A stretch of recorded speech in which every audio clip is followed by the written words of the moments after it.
Meskipun berulang kali menghadapi penolakan saat memberitakan Injil di Tesalonika, Berea, dan Athena, Rasul Paulus tidak menjadi takut dan menyerah untuk terus memberitakan Injil tentang Tuhan Yesus. Setelah Athena, Paulus pergi ke Korintus. Paulus dengan sukacita dan berani menceritakan tentang Tuhan Yesus kepada orang-orang di Korintus. Di Korintus, Paulus berjumpa dengan seorang Yahudi bernama Aquila. Aquila berasal dari Pontus. Ia pergi ke Korintus bersama istrinya Priscilla, karena Kaisar Claudius memerintahkan agar semua orang Yahudi meninggalkan Roma. Tuhan menolong Paulus melalui Aquila dan Priscilla. Selama di Korintus, Paulus tinggal bersama-sama dengan mereka. Paulus juga bekerja sama dengan Aquila dan Priscilla, karena mereka adalah pembuat tenda sama seperti Paulus. Tuhan menyediakan apa yang Paulus perlukan melalui Aquila dan Priscilla, sehingga ia bisa terus memberitakan Injil. Setiap hari, Paulus pergi ke rumah-rumah ibadah untuk memberitakan Injil kepada orang Yahudi dan Yunani. Tidak semua orang menjadi percaya. Di antara mereka bahkan ada orang-orang yang meragukan berita yang Paulus sampaikan.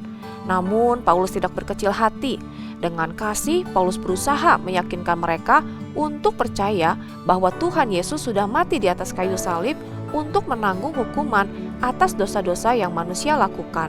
Tetapi barang siapa yang percaya kepadanya akan diselamatkan. Tuhan Yesus selalu menyertai dan menolong Paulus. Setelah Aquila dan Priscilla, kali ini Tuhan mengirim Silas dan Timotius untuk membantu Paulus. Dengan bantuan mereka, Paulus dapat fokus untuk memberitakan firman Tuhan kepada orang Yahudi untuk meyakinkan mereka bahwa Yesus adalah Mesias yang mereka nanti-nantikan. Banyak orang Yahudi yang tidak mau percaya, bahkan mereka memusuhi dan berbuat kasar kepada Paulus. Tetapi ia hanya pergi dari situ dan tidak membalas mereka. Paulus tetap mengasihi orang Yahudi di Korintus, meskipun mereka telah menolak dia. Tuhan memberkati pelayanan Paulus. Banyak orang yang menjadi percaya kepada Tuhan Yesus dan dibaptis. Di antara mereka adalah Krispus, kepala rumah ibadat Yahudi. Krispus bahkan membawa keluarganya untuk percaya kepada Tuhan Yesus. Lalu suatu malam Tuhan berfirman kepada Paulus, "Jangan takut, teruslah memberitakan firman dan jangan diam.